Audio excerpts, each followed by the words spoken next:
The year is 2010, and two men, though of differing age groups, will be on their way to achieving monumental things.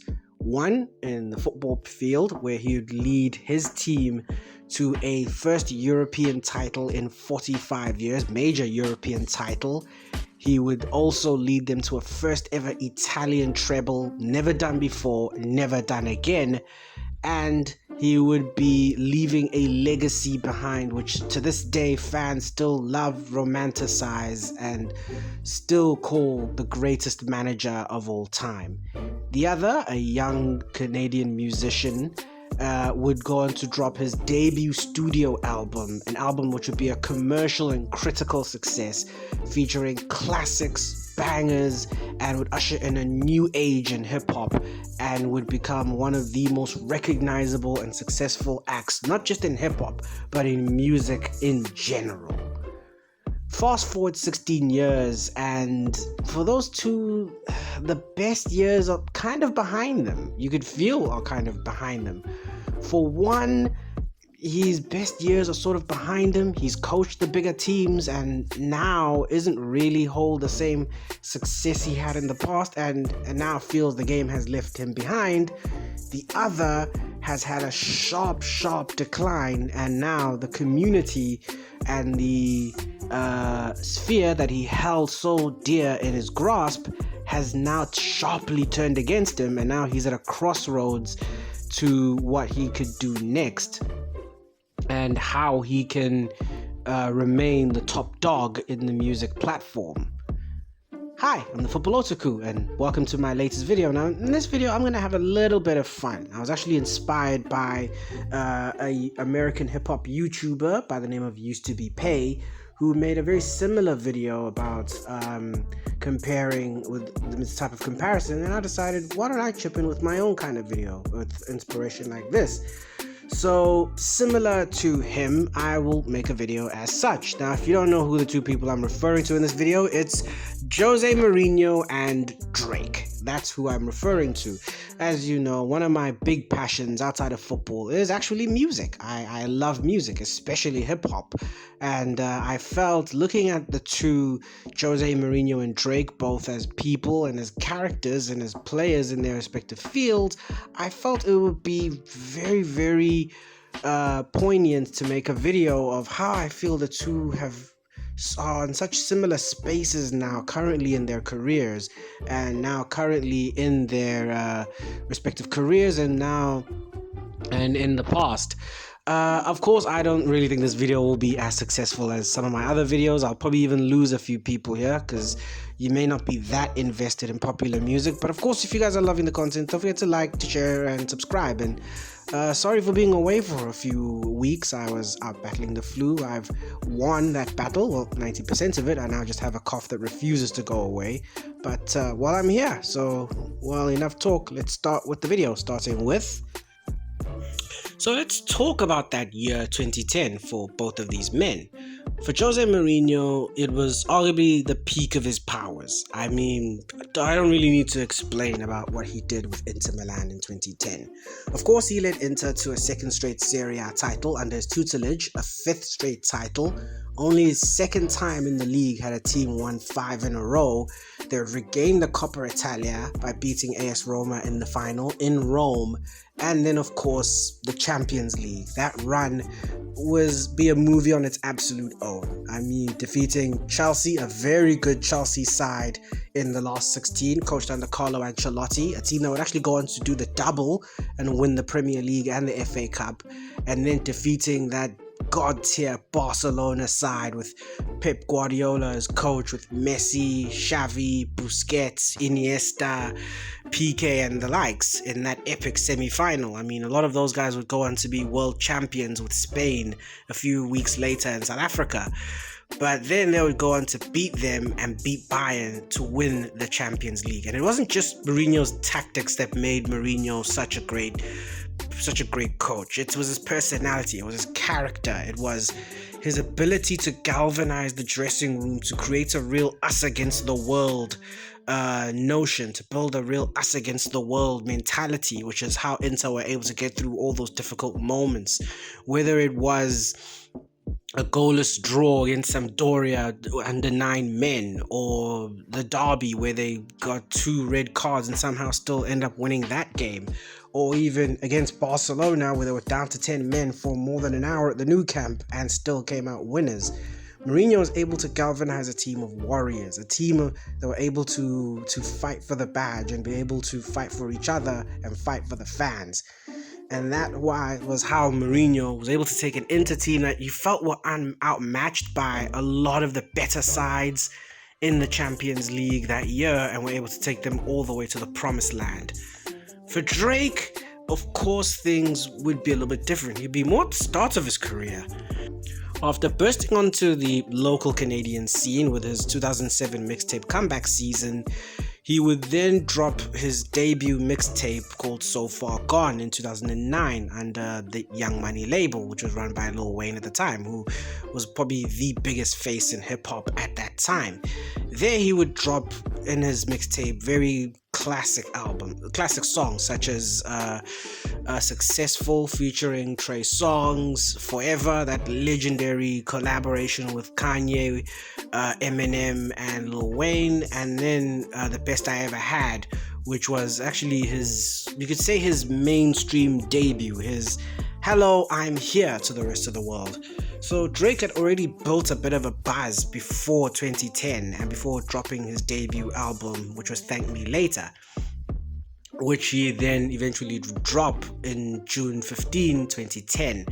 And that album, of course, featured the hits such as, Fancy, Over, Thank Me Now, and Miss Me, songs that were absolutely chart toppers, songs that were absolutely radio hits, but were also critically acclaimed, sensational hits, and really put that young boy from Toronto on the map. And it really felt like it was a changing of the guard in the music industry. I mean, we'd already seen this shift around about mid 2000s, especially after Kanye West dropped Graduation in 2007. He would then feel these new generation, like the likes of Drake, and even to an extent J. Cole there in the background, would be working towards taking rap to a new era, to a new time, and to a new sort of wave that would define it for the next maybe 10 or 15 years. And many would feel similar to football, how Jose Mourinho was able to change football. And even though tiki-taka was still the popular sort of tactic, the popular sort of style of football under Pep Guardiola, many would see Jose Mourinho as the antithesis of tiki-taka, as the one who could be able to stand head and shoulders above it, or not even stand above it, but at least stand against it and become the sort of antithesis of that style of play, which was very, very interesting to see. And especially it'd be more interesting when Jose Mourinho would eventually spread his wings and would join Real Madrid in the hopes of finally winning La Decima, winning that 10th European crown. Sadly, though, that dream wouldn't come true. Mourinho would not win the Champions League and would not be able to wrest domination of the Spanish and European game from Pep Guardiola and Barcelona, but he, though, did instill a winning hunger back into Real Madrid. A Real Madrid that had fallen far from the European pecking order and didn't have that hunger and appetite anymore to succeed in European club competition. If you look at the basis, if you look at now Real Madrid's success in UEFA competitions, especially in the Champions League, it really was built from Jose Mourinho's time at the club, as tumultuous as it was. Similar to how Drake had with his album Thank Me Later, and the success and the critical acclaim that album had garnered, had sort of built the foundations of his career, and it also had built the foundations for rap music for that time and for the times to come. Many had felt that at that point things were starting to change, and these would be huge cataclysmic events that would push that change in music, in hip-hop music, and in football. But for both, there would be an invariable switch. There would be a challenge to the throne, and there would be a time where both would be shown their vulnerabilities, and those vulnerabilities would be then exploited even more so. For Jose Mourinho, you could say the change happened when he joined Manchester United. Now, 2016, Mourinho had been out of the game since 2013 after he had left Real Madrid. Now, while his time at Real Madrid wasn't an ultimate success, he didn't win the Champions League. He though was able to an extent, resist Barcelona and was able to deny Barcelona on numerous occasions league titles, was able to be much more successful in direct matches against Barcelona, some of his Real Madrid predecessors, and even won the league title with a record points margin at the time. But those covered up the cracks for what was going on behind the scenes at Real Madrid. Mourinho would occasionally bump heads with certain players, especially with club captain Iker Casillas, who is an emblematic figure amongst the Real Madrid players and the Real Madrid faithful. And with a lot of players more siding with Casillas, someone who had been an embodiment of Real Madrid in the dressing room, it was the first time where Mourinho had sort of been on the wrong end of a player power-like situation. So eventually Mourinho would leave, and he would eventually join Manchester United, a United team that was treading on a negative decline and needed to arrest this negative slope in an instant, especially to catch up to a Manchester City who had hired Pep Guardiola, Mourinho's arch rival. And his time at United, although would be marked with success, he would win the Europa League in his first year in charge, he also would butt heads with quite a few players, most likely and most famously Paul Pogba, where he and Pogba, especially in his final year in charge, would butt heads. They would disagree tactically, and there was that famous clip of them in Carrington where Pogba caught something that Mourinho said that he didn't really take very kindly to, and many would say Pogba didn't live up to the 100 million euro hype that he had during his time at Juventus. Many felt that Pogba was going to be the face of this new Manchester United team, and this United team was going to finally lead them back to the glory days, which sadly now didn't work out. I mean, I would say Pogba didn't really succeed at Manchester United, not to the extent that they wanted him to, or that they hoped that they would. This, though, would cause a huge shift for Jose Mourinho, that his one sort of tactic or his one sort of goal, his one sort of motivator didn't work anymore, which was the whole us against the world, the whole thing of being able to galvanize the dressing room and being able to galvanize a group of players together for a certain cause. Now it wasn't working anymore, and now it wasn't necessarily translating on the pitch, as Manchester United would sadly fall behind again to Manchester City, and Guardiola and to other Premier League rivals, and Guardiola would go on to win the league title in 2018 ahead of Mourinho's Manchester United. Also, you could see there was a huge sort of body blow to United, that even in the Champions League, a competition where United feel that they deserve to be at, a competition where United feel they deserve to be in the elite, they didn't make much of an impact. They got knocked out in the last 16 by Sevilla, and at times didn't make much of an impact in UEFA's Premier Club competition. And that really, again, was another knock to Mourinho's reputation, and really a lot of the sort of prime years that Mourinho sort of had, especially the good reputation he'd built at Chelsea, was now starting to degrade and starting to decline. And now, there was the first sort of whispers and murmurs of, is the game gone beyond Jose Mourinho? Is he as good as he used to be? Is he still sort of the special one? With Drake, it's roughly around about the same time where Drake would face his first sort of real chink at his armor. And it wouldn't necessarily be down to album sales. I mean, you'd still churn out pretty solid albums. I mean, arguably after Thank Me Later, which in my point of view was his best work, many would feel he would then produce what many Drake fans would feel was his best work. Albums such as Nothing Was the Same and Take Care, which he won a Grammy for. But things would start to unravel in 2018 when he got into a disagreement with another rapper by the name of Pusha T, where the two would share a few back and forth barbs, which would eventually disintegrate into now the story of Adidon, which is a legendary, now almost legendary diss track at by Pusha T at Drake, where he alleged that Drake had a secret love child.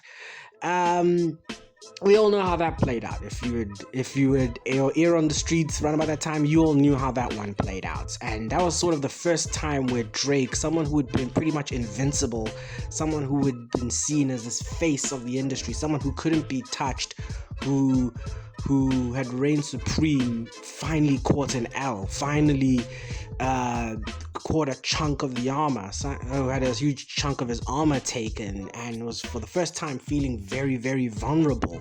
And it'd be something that he wouldn't necessarily recover from, because later down the line you could tell that that the hurt was only going to get worse. And you could argue that his music also had declined a little in quality. I mean, the last sort of, in my point of view, great Drake album was Views in 2016. Since then, he's dropped other albums such as Scorpion, Almost Nevermind, Her Loss, Certified Lover Boy, and none of them have really hit that same sort of, should I say, chord as previous Drake albums have sort of hit. You know, they haven't hit that same hunger, that same benchmark that he has set for himself. And it started to send questions amongst his fans, amongst the rap community in general, of, is Drake on the decline? That even though he was still making records and still being number one and still being a commercial success, it was his quality that was starting to dip, and it really started to show in some of his music, and really would leave fans questioning that now that number one spot, which felt so unattainable, now was just there for the taking. It'd be a similar thing with Jose Mourinho. His time at Manchester United, especially with the beefing of some of his players, the lack of success, or definitely the underachievement, many would feel now, is Mourinho this untouchable god tier figure that we all praised and worshipped when we were young? Is those days behind him? Are there better days behind him? And I would say in those similarities as well is of those better days. A lot of the mystique and the love for Jose Mourinho isn't just tactically. Jose Mourinho, the coach, is of course a legendary figure. I mean, we don't need to talk about his trophy cabinet. But it's Jose Mourinho, the character. Jose Mourinho, the character. Jose Mourinho, the press conferences, the quotes, and everything was what made Jose Mourinho the character that he was, and made him so lovable amongst the football community. Whether it was his first rant at Chelsea, or his first sort of press conference when he joined Chelsea, the special one quote, or if you're an Inter fan, the Zero Titolo press conference in 2009, where he prophesied that as long as he was Inter coach, none of Milan, Juve, or Roma would win any title or win anything under, as long as he was Inter coach. Jose Mourinho was always this brash, confident sort of young coach who was not afraid to speak his mind and to say what he wanted to say, and would bump heads with any and almost every coach or any other rival, whether it was the great meetings with Rafael Benitez during those Chelsea-Liverpool days in the mid-2000s in what people like to call peak Barclays, or essentially declaring the Zero Titolo rant in Serie A. Jose Mourinho was always box office. I mean, even some of his, he wasn't just giving us great moments on the pitch with his tactics, but aura moments and memorable moments, such as his sprint at the Nou Camp and his dream versus obsession press conference against Barcelona in that semi-final. That's why a lot of people really romanticize old school Jose Mourinho and the old Jose, and it's very similar to Drake. And me as a Drake fan, yes, I am a Drake fan. Even romanticize old school Drake, thank me later Drake, to an extent take care Drake, because that was when Drake was hungry. That was when Drake wanted to prove himself. That was when I feel his quality was at his best. That was when he really was locked into the music. And even when you look into some of his songs, a lot of them were game changers, and weren't even just game changers, but were some of the anthems of the time. I mean, I don't mean to get personal, but Thank Me Later, one of the reasons why Thank Me Later is probably my favorite Drake album is because it was an anthem of the time. It was an anthem of that time, and an anthem of some of the most important moments of my time, some of the most important and wonderful moments of my life. I was on my earphones listening to Drake, Thank Me Later.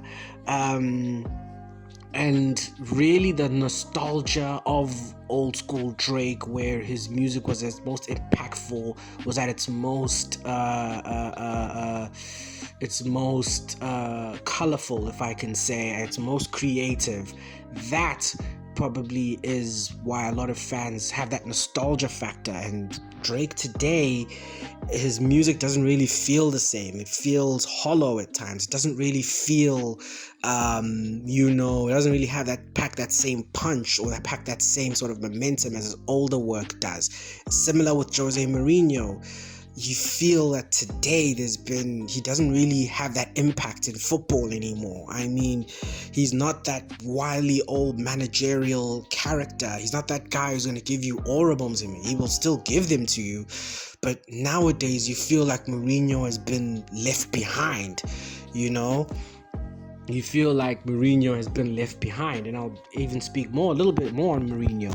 He's a little bit left behind, and not just by the likes of Pep Guardiola, who's superseded him with his success at Manchester City, but also with a lot of the newer coaches as well. Guys like Jurgen Klopp, who've come into the game and have began to revolutionize the game even further, and other coaches likes of Hansi Flick, and who have changed the game, who have come up with new tactics, new ways to play the game, new ways to entertain, and even personality have become newer, sort of more attractive personalities to Jose Mourinho, whose personality may not really appeal to newer, younger football fans who weren't around during the sort of peak Mourinho years, the special one years. We feel that the special one isn't really there anymore, and that really is sort of the dichotomy we sort of find ourselves at this point with Jose Mourinho and with Drake, and why they both feel like they're almost, as with the title of the video, two sides of the same coin. And it's a very interesting spot that the two of them find themselves in. So where to from here? Now, this was also not just inspired by another YouTube video that I watched, but it was inspired by actually a tweet that I'd sent out after Jose Mourinho had been fired by Fenerbahce and had just taken the Benfica job. I feel like Mourinho needs a break. I feel like he needs a break from football for a little bit. If you look at since leaving Manchester United, Mourinho hasn't been out of work for very, very long. I mean, he joined Tottenham Hotspur, AS Roma, Fenerbahce, and is now at Benfica. Mourinho has been at 4 jobs in 4 different sorts of years. He hasn't been out of work for more than 6 months. And I feel for Mourinho now, I look at him and he looks tired. He looks like someone who badly needs a break from football, badly needs a break from being in the forefront of the game. And I feel like the game has caught up with him at the end. Like I'd mentioned earlier, football tactically has evolved, and some of the new coaches and new voices and the new sort of tacticians of the game are now beginning to not just beat Mourinho, but are starting to outthink him. They're starting to to outfight him, outthink him, and outfight him, and now to an extent out characterize him, if I can say that. They become more attractive characters and more likable characters to Jose Mourinho. And I feel Mourinho needs to take a break from the game for a couple of years just to make us miss him again. I feel he needs to sit back, maybe relax, see where it's gone wrong at these different clubs.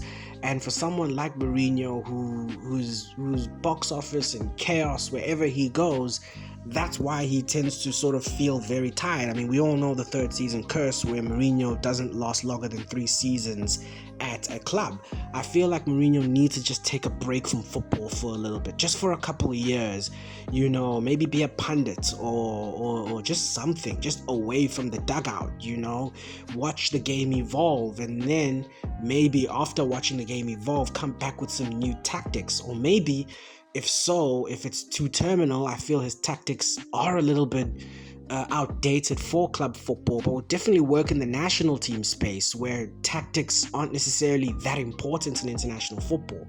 International football is mainly all about chemistry, about how can you get a group of guys together for a short time playing good football and succeeding. And I feel Mourinho would succeed. And I feel Mourinho would succeed in the international stage. I feel he would succeed.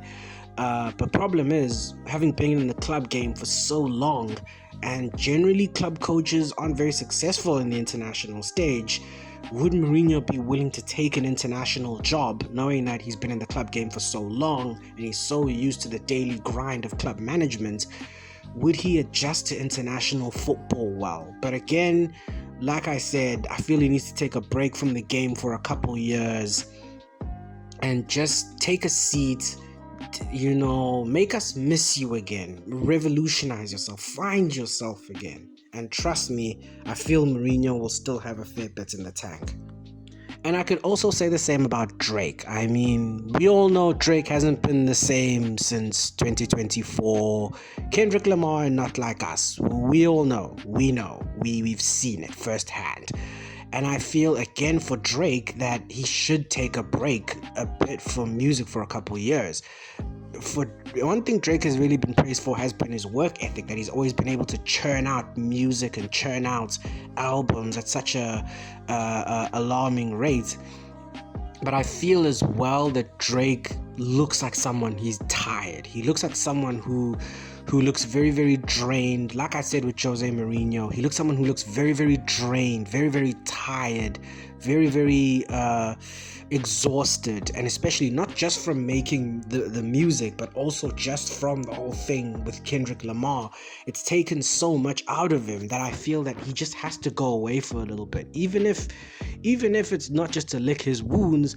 Just go away and just take some time out and find yourself again, because I feel Drake has lost himself over the years, especially from his peak into where he is now. I feel like he's lost himself. He's lost that hunger that he had. Of course, it's not really going to come back in its entirety. He may need to reinvent himself, but he's not going to be able to reinvent himself if he's constantly in the public eye, constantly still trying to churn out music. It's not something that's just gonna come and hit him on the head like a fruit on the tree. It's something that has to happen where he can press the pause button a little bit, just take a small break, maybe 2 or 3 years of just radio silence, watch the game go by, find yourself again, make us miss you. And if he's as good an artist as he knows he is, he will find something again. He'll find that hunger again. He'll find that it factor that made him in those early years, and he'll start churning out good music again. And I feel that that's what these two characters badly need, and that's why I feel they're both ends of the same coin. They are no longer the top dogs anymore. They're now relegated to the past. They're new faces in the game now, whether it be the music game or even the football management game. There's new faces, new names, new legacies, new people in charge, and the old now is being left behind. And if for Jose Mourinho and Drake, if they still want to be part of that big table, that pantheon of great minds and great entertainers and great performers, sometimes you just need to sit back and just ride it out, take a small break, make us miss you again, reinvent yourself, find yourself, and then maybe you have one last glory run left in you before you call it time, before you tarnish your legacy any further. And that's it. That's the end of the video. I know it's been a pretty weird and bizarre video to come back to, but what do you guys think about this video?